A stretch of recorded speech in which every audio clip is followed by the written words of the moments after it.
काल आम्ही कोजागरी पौर्णिमा साजरी केली तेव्हा माझ्या मुलीने मला एक प्रश्न विचारला. आपण दूध का पितोय? खरी गंमत अशी की यामागची स्टोरी तर मलाही माहीत नव्हती.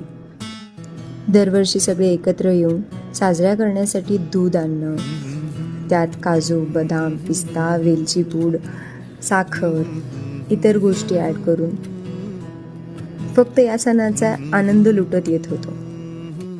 तेव्हा प्रत्येक सणाप्रमाणे आपण हा सणही का साजरा करतो हा प्रश्न मलाही पडला. मग काय, गुगल बाबा की जय म्हणत मीही सर्च केलं कोजागरी पौर्णिमेचे महत्त्व.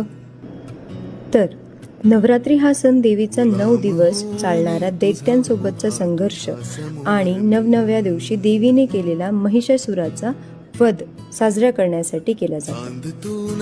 दशमीच्या दिवशी